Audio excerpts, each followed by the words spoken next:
예, 오늘도 국내에서 여러 가지로 항상 조국을 생각하고 나라 생각에 또 무슨 은행에서도 무슨 붉은 물이 들고 방송국도 붉은 물이 들고 전부 미쳐 돌아가는 이러한 상황을 볼 때 우리 국내 애국 동지 여러분 얼마나 화가 나고 어, 투쟁의 열기를 높였겠습니까? 또한 해외에 계시면서 국내 상황을 보면은 멀리서 보시니까 더 잘 대한민국의 이 비참함, 쓰러져가는, 썩어가는 모습을 더 잘 보실 텐데, 그걸 보시면서 더욱더 가슴 아파하시는 해외 동포 여러분, 이렇게 오늘 저녁에도 만나게 돼서, 기쁘게 생각합니다.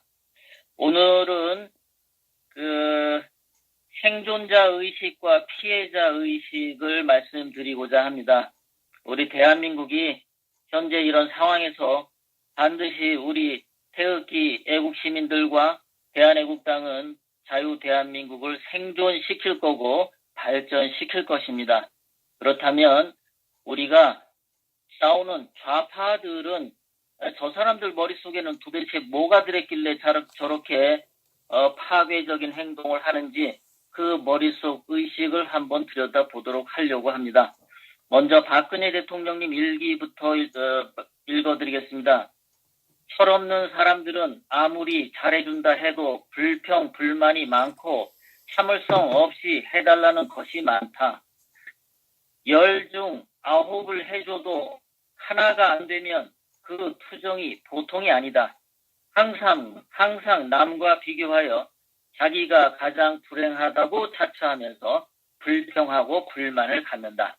요런 생각을 갖는 게 피해자 의식입니다. 그 다음에 박근혜 대통령 일기에 그 뒤에 이렇게 계속 나옵니다. 모든 인간이 바라고 목표로 하는 평화, 행복, 기회, 기쁨 등은 누구 보고 만들어 내라고 해서는 안 된다. 자기 노력으로 심고 가꾸어야 하는 것이다. 참 기쁨과 평화는 책임의 정성스런 완수와 그 노력 안에 있다고 생각한다. 이 두 번째가 생존자 의식입니다.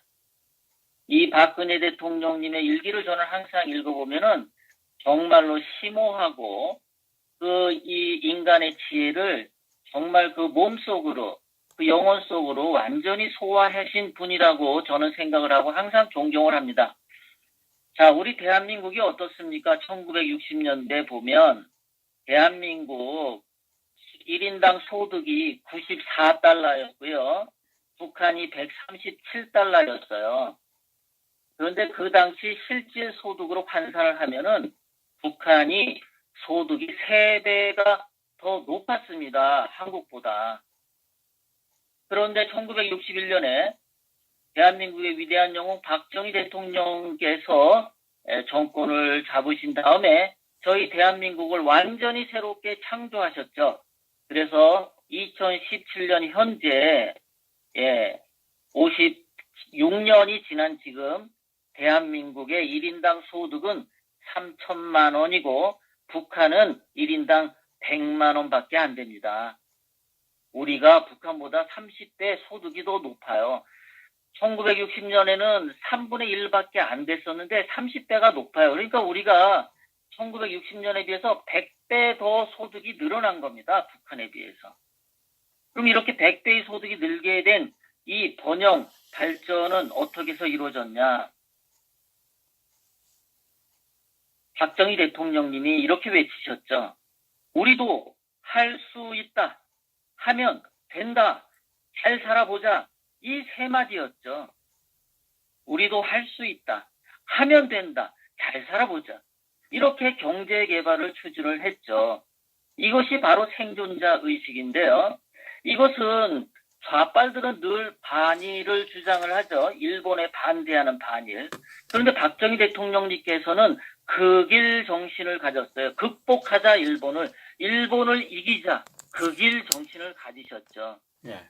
이 극일 정신 때문에 포항제철을 세우셨고 포항제철을 세계 최고의 철강 기업으로 만들어내서 일본의 철강 회사를 이겼습니다. 저희가. 예. 그것은 박정희 대통령님은 그렇게 생각하신 거죠. 일본한테 우리가 치욕을 당했는데 우리가 일본보다 더 잘 살아야 일본에게 치욕을 돌려주는 거고 대한민국이 승리하는 거라는 그런 아주 생존자 의식으로 추진을 했던 거죠. 또 당시에는 얼마나 세계가 급박하게 돌아갔고 대한민국이 가진 것도 없고 자본도 없고 그랬었죠. 자, 그런데 우리 그 박정희 대통령은 그래서 의료보험 실시하셨죠. 지금도 모든 국민이 좋아하는 의료보험. 산림녹화 그린벨트에서 산을 울창하게 만드셨고요.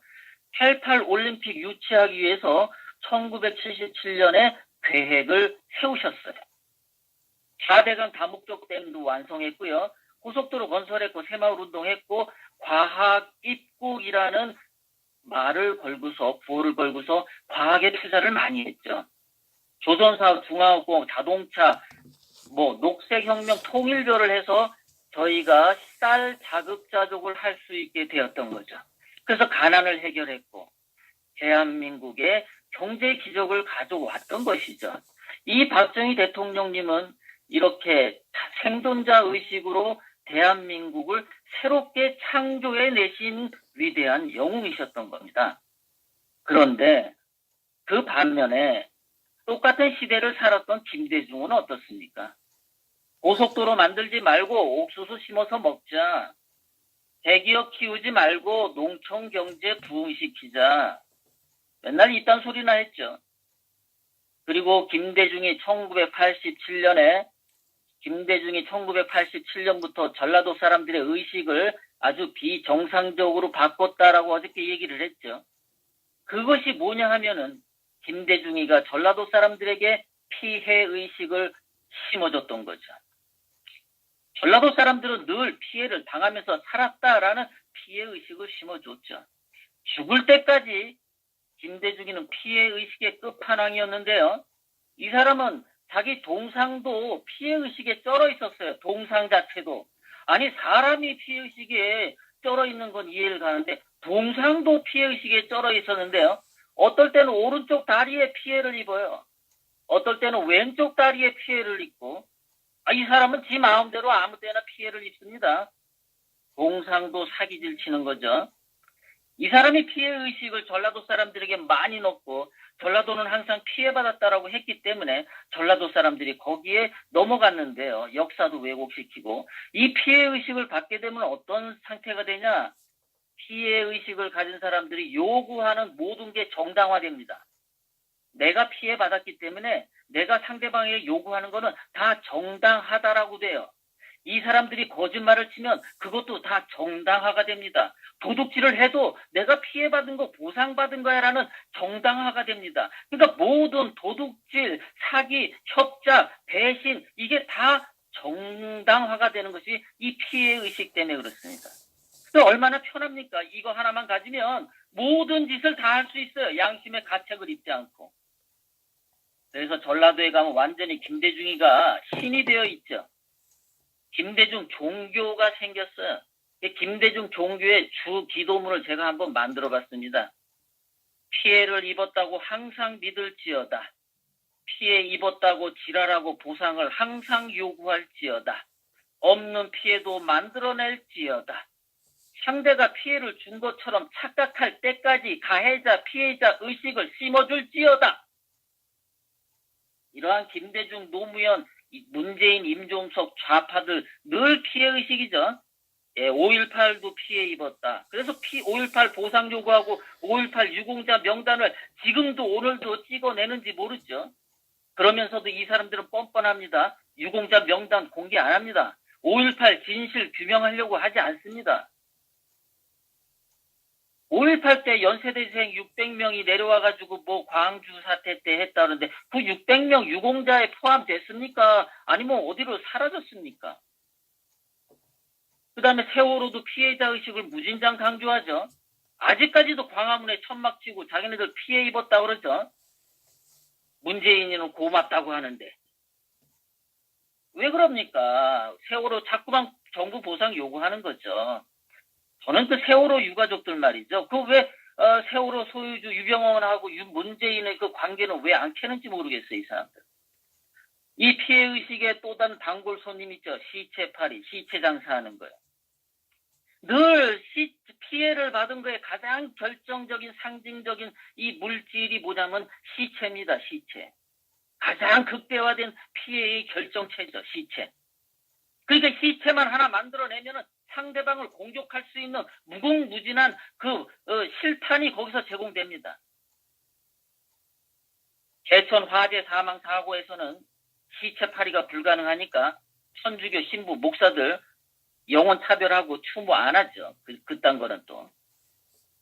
문재인 임종석 좌파 정권이 적폐청산이라고 하는 것도 자기네들이 뭔가 피해를 받았다고 해서 자꾸만 보복을 하는데 그래서 자기들을 정당화시키죠. 노무현 자살도 피해의식으로 이걸 뒤바꿔가지고 정치 보복으로 이 사람들이 나왔던 거죠. 그걸 그 노무현의 시체를 가지고 그걸 또 피해를 입고서 말이죠. 그리고 엊그저께 또 뭐 위안부 얘기한 것도 일본에게 피해 입었다라고 하는 또 그 피해 의식을 또 건드리는 겁니다, 이것들이. 그러니까 거기에만 매몰되다 보니까 집안에서 새는 바가지 나가서도 된다고 일본한테도 협상 무효화 시키려고 하다가 일본한테 지금 얻어 터지고 있죠. 국교 단절까지 가겠다고. 자기네들 생각대로 세상이 다 움직일 거라고 생각하는데 이 인간들은 이 정신 자체가 아주 틀려 먹었습니다. 이게 정신병자들입니다, 이것들은. 얘네들은 항상 상대방을 파괴하고 불신하고 파멸시키려고 합니다.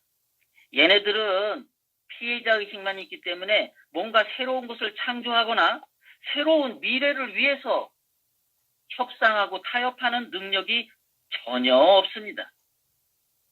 김대중 경우에 취임을 한 다음에 이 사람 뭐 했습니까? 이회창 한나라당 이 사람 정치 보복했죠. 그리고 김대중 이후에 지역 감정이 다 악화했어요. 김대중이는 천황 앞에 머리 숙이고 허리 숙이고 하면서 연평 해전 장병 전사 때는 축구 구경하면서 희덕댔죠. 김대중이는 자기가 고통을 통해서 민주화를 했다고 해서 무슨 뭐 굉장히 동양의 넬슨 만델라라고 자기 입으로 떠들었어요. 그런데 김대중 죽었을 때 외국의 지도자가 장례식에 한 명도 안 왔습니다. 반면에 김대중이가 늘 비교했던 넬슨 만델라 장례식 때는 전 세계의 모든 전직, 현직 대통령 지도자들이 넬슨 만델라 장례식에 참석했습니다. 넬슨 만델라 이야기를 지난번에도 했지만 한 번만 더 반복하겠습니다. 넬슨 만델라는 취임식에서 이렇게 얘기했다 그랬죠. 백인들의 학대, 살해, 고통을 흑인들은 잊지 말자. 이거는 피해자 의식을 건드린 겁니다. 그런데 넬슨 만델라는 곧이어서 이렇게 얘기합니다. 그러나 용서하자. 이 말에 흑인도 백인도 눈물을 흘리면서 인종화합을 했습니다. 용서하자. 바로 생존자 의식으로 전환시키는 의식혁명을 넬슨 만델라를 했기 때문에 전 세계에서 존경을 받았던 겁니다. 피해 입은 것은 맞아. 하지만 용서하자. 의식혁명과 의식 발전이 이루어졌던 겁니다. 그런데 김대중은 그걸 하지 못하고 지가 대통령 된 다음에 정치 보복을 하고 지역 감정을 더 악화시켰기 때문에 최악의 지도자였던 거죠. 쓰레기였던 거죠. 유대인은 2000년 동안 나라 없이 떠돌아다니면서 유대인이라 욕먹고 온갖 학대 당하고 서러움 당했으면서도 이스라엘이라는 나라를 건국한 뒤에 옛날에 그 감정 가지고 보복하지 않았습니다.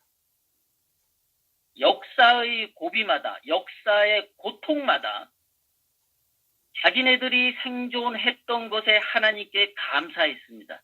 그리고 생존한 그 순간 더 나은 미래를 위해서 하나님께 기도하고 열심히 인생을 살고 개척해 나갔던 겁니다. 그래서 유대인이 지금 전 세계에서 그래도 리더들이 많이 나올 수 있었던 거고 유대인들이 노벨상, 과학상 모든 분야에서 뛰어난 업적을 나타내는 것은 바로 그 피해자 의식을 갖지 않고 생존자 의식으로 감사하며 미래를 향해 나아갔기 때문에 유대인이 지금과 같은 유대인이 됐던 겁니다. 제가 오늘 아침에 어저께 이재용 그 삼성 부회장이 그 무슨 소감을 얘기했던 모양입니다. 감옥에서. 이재용 부회장이 이렇게 얘기를 했습니다. 나는 여기 감옥에서 인생의 새로운 가치를 배웠다. 이 얼마나 생존자 의식에 충만한 의식에 각성된 이재용 부회장의 모습을 볼 수 있습니다. 좌빨들 같았으면은 감옥에서 이런 소리 안 합니다. 정치보복 하겠다. 나중에 니들 다 죽었다. 이딴 소리 하죠. 저는 이재용 부회장의 이러한 정신적인 각성, 정신적인 훌륭함에 제가 오늘 아주 판복을 했습니다. 제가 마지막으로 짤막한 옛날 이야기 하나 들려드리고 마치도록 하겠습니다. 마을 근처 숲에 거지 2명이 살았습니다. 이 둘은 같은 공간에 있다 보니까 매일 싸웠습니다. 한 명은 맹인, 눈으로 볼 수 없었던 사람이고요. 또 한 사람은 안진뱅이로서 걸을 수가 없었습니다. 그런데 그때 마치 숲에 큰 불이 일어났습니다. 맹인은 길을 볼 수 없었고 안진뱅이는 걸어갈 수 없었습니다. 그러나 맹인이 안진뱅이를 어깨 위에 올리고 길을 찾아서 화재 속에서 살아날 수 있었습니다. 이 두 사람은 생존하기 위해 상대방의 장점을 받아들였습니다. 상대방의 단점인 너 걷지 못하지, 너 못 보지 하면서 비난하는 것이 아니라 상대방의 장점을 자기의 장점과 합해서 생존해냈던 겁니다. 우리 애국 동지 여러분, 우리도 같은 공간에 자주 모이게 됩니다. 이제 우리는 하나의 애국 동지라고 생각하고 박근혜 대통령님을 석방시키고 문재인 좌파 정권 퇴진을 위해서 우리는 매주 모이고 또 같이 모이기도 하고 합니다. 우리가 같은 공간에 있으면 싸울 가능성도 있습니다. 부부도 그렇지 않습니까? 연애 때는 헤어질까봐 두려웠지만 같이 살다 보면은 좀 떨어져서 살아봤으면 하는 느낌도 들지 않습니까? 애국 동지 여러분, 서로의 장점을 발견하고 서로의 장점을 배우는 자세야말로 태극기 애국 시민들이 승리할 수 있고 자유 대한민국을 생존시킬 수 있다고 믿습니다. 박근혜 대통령 즉각 석방과 월드 호구 왕따 양아치 등신 타조 정권 문재인 좌파 정권 퇴진을 소리 높여 외칩시다. 애국 동지 여러분, 더 힘차게 투쟁합시다. 새로운 애국심과 뜨거운 동지애로 내일 토요일 인천 북평역에 모입시다. 나 혼자만이라도 태극기를 들고 나가겠다는 태극기 정신으로 한 번 더 위대하게 창조적인 발전을 이뤄 나갑시다. 감사합니다. 최고의 논평이었습니다. 전 세계 최고의 논평이라고 해도 손색이 없는 논평을 하여 주셨습니다. 마지막 그 말씀하신 부분, 장님과 안진뱅이 그 부분에 대해서 참 공감을 합니다. 공감을 하고 우리 우파는 그렇게 할 어떤 마음의 자세가 되어 있지만 좌빨들은 절대 그 무슨 말인지 못 알아듣습니다. 그거 좌파와 우리 우파의 차이점입니다.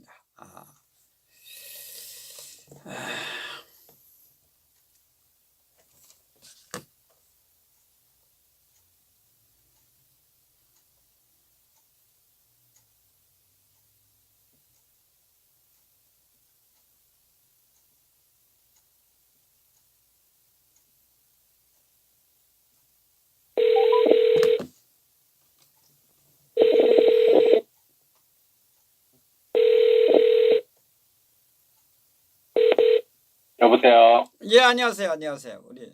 네네네, 허준 선생님. 예, 예. 허준 TV 타이틀이 예. 10만 가자 그러잖아요. 10만 가자 허준